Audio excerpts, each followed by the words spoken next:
Noguja? Hoa. Remember, that tells me you're ready to hear the story.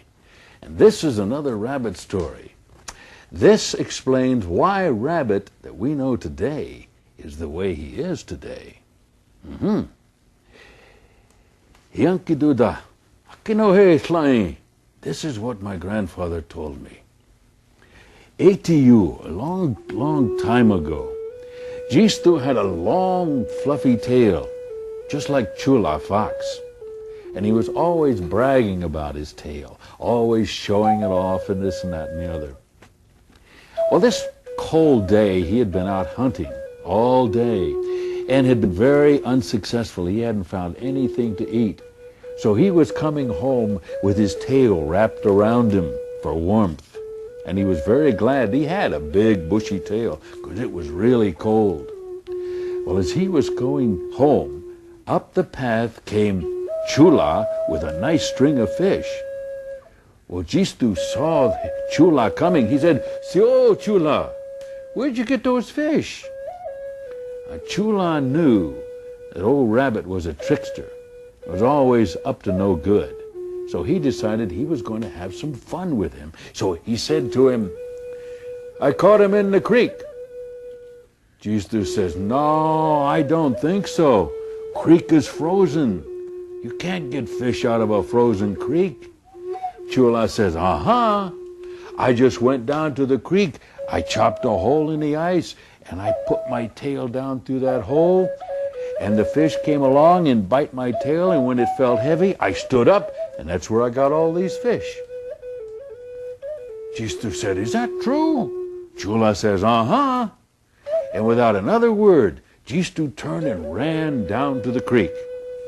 Well, as soon as he got down there, he looked around, found a stick, and then chopped a hole in the ice. Then he sat down and took his long tail and put it down through the hole, and he sat down the ice, which was very cold. If you ever sat on ice, you know it's very cold. Well, he sat there and sat there, and it got colder and colder, and old Jistu got hungrier and hungrier, and finally said, "I better go get something to eat. Old Fox's way of catching fish ain't working." So he decided to stand up. He couldn't stand up. He was frozen to the ice. So he started yelling for help. "Hastela! Hastela!" which is "help me" in Cherokee. "Hastela!" Oh, Yona, Bear, was going by. He came over and he said, "What's all this noise about?" And Jistu told him what Chula had said about the fish and the tail and the ice and so forth. Yona just shook his head and said, No, that's no way to catch fish. Here, let me help you." So he reached down and he got a good grip on Jistu, and he wouldn't move. He said, wouldn't move. He said, "We'll get him this time." So he reached down, got a good grip on him, and popped him right off the ice, which was good and bad, because down there, underneath the ice, waving in the water, was Jistu's tail. And that's why Rabbit has such a short tail today, because of what Chula had told him, and because Yona pulled it off. Nigaha. Hi everyone, I'm Krista.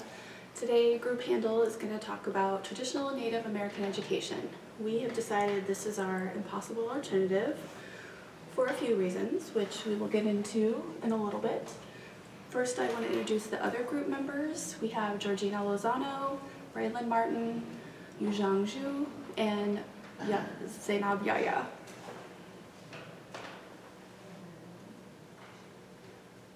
Okay, to start off with, what is traditional Native American education? Well, when we think about traditional Native American education, we're talking about very early on, before Europeans had a chance to influence Native Americans and essentially take over their educational system, educational process. And I said educational system, but the Native Americans really do not or did not have an educational system. they just incorporated education into their daily lives. So essentially, like I said, no formal system of education. Knowledge was transmitted through things like storytelling, through other traditions in their tribes, such as dancing, celebrations, games, and crafts. And additionally, education was very family oriented. So elders in the tribes and parents would pass down knowledge to the children and would teach them ways for hunting, gathering, for war, to teach them how to be warriors, and other things, including healers. And so why is traditional Native American education an alternative vision of education? And I will say, before we started talking about all of the readings that we did in class, Ivan Illich, Rousseau, homeschooling, all the things that we discussed, I was thinking about Native American education as an impossible alternative because there really is no system of education and there is no formal schooling, which sounds a lot like Ivan Illich. He wanted to de-school society, and also sounds a lot like Rousseau because he wanted Emile to learn by experience. Additionally, I threw homeschooling in there because it's very family-oriented and all of the learning occurs in the home. Hello everyone, I'm Georgie, and going off of what Krista said, the Native American model of teaching assumes that the nature of teaching and learning should be focused on vocational and social education. Social education being that children are taught their responsibilities to their extended family and to the group, clan, or tribe they are a part of. Moreover, vocational education focused on child rearing, home management, farming, hunting, gathering, fishing, etc. This way of teaching in some way ensures the contribution of each individual into within the tribe. The model also demonstrates that they rely more on learning through hands-on experience. And in contrast to our modern-day American education system, which places more of an emphasis on understanding concepts, reading, writing, and math. And while all these are important, our modern-day model has students sitting in classrooms for multiple hours and has the students applying these ideas outside of school on their own time. And however, sometimes some of these ideas may not always be applied. So our modern day American education system, we don't apply all of the concepts that we learn, whereas the things taught in Native American education are applicable. Hi, I'm Braylon, and going off of what Georgina and Krista just talked about, there are clear differences between the Native American type of education and the U.S. System of education. For example, the Native American education focused a lot on vocational training, preparing for the future, learning skills and techniques that people would need for the rest of their lives. And a common question that sometimes gets asked here in the U.S. is, why do we need to learn this? Or how is this going to help me in the future? And I think that kind of question can be, we can get rid of that question by teaching skills that people will actually use later in life. So for example, like you can how to balance a checkbook, working on more like health-related things, or focusing on trades, and allowing children whose families work in farms or fishing to be able to learn their family trade. I'm Rex, and on the sheet I'm Yuxiang Zhu, and today I'll be talking about how some of the impossible alternatives. When we talk about impossible things, we're basically talking about two major issues. For the one that we just touched on is the things that may not be essential today, such as gathering, hunting, and different sorts of like vocational education. And the other one is when we talk about language. There are so many languages in United States today, and when we want to use what the Native Americans used in their education system, it's kind of impossible because they wanted a very well, they want a very small class with their families and they can teach their language in their own way.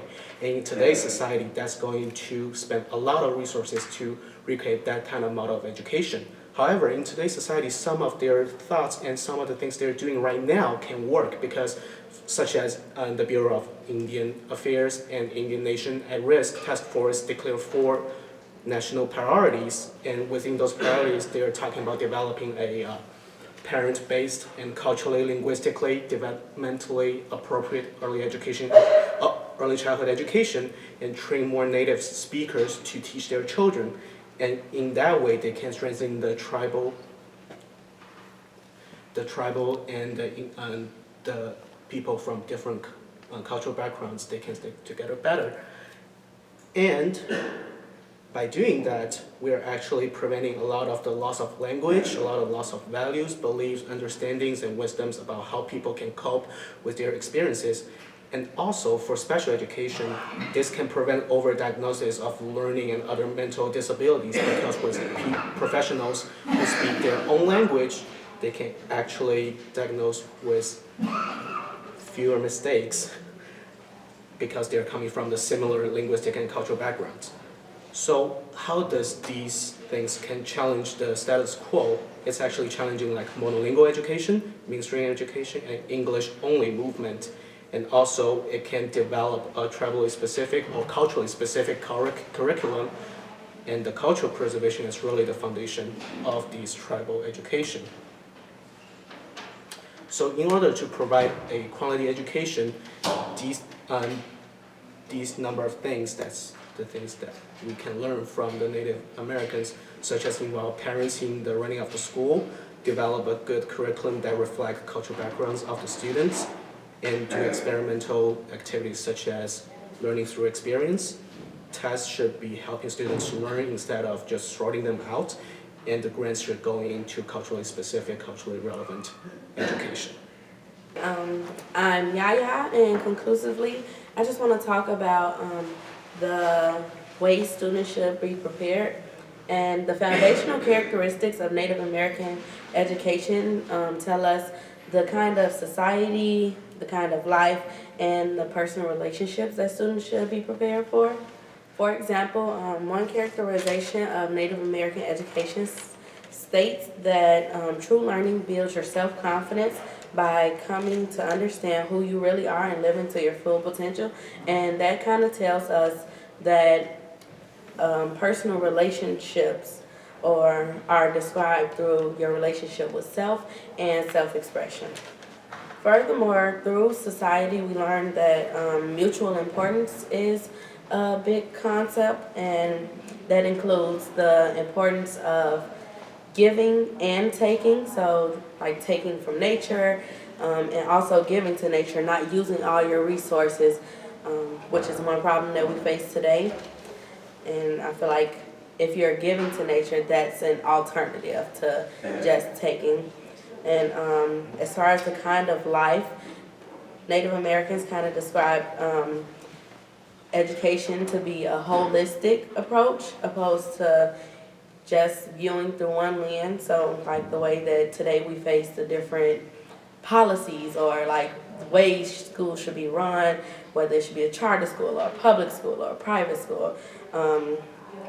Through Native American education, we see a holistic approach. We see education being viewed through nature and just through working with each other in a society, and I feel like just working hand in hand with different aspects opposed to trying to find one way in which education should be ran or should be operated.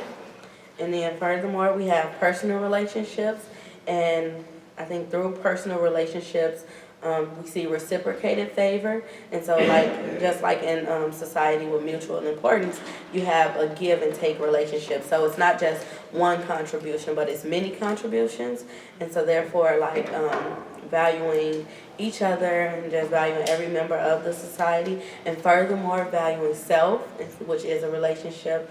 I think that that's really important, especially today, how we have so many students that are kind of on different levels. and value yourself. You value your self-expression and how you are a part of society and what your contribution is. So that concludes our presentation. Thank you for your attention and have a good day.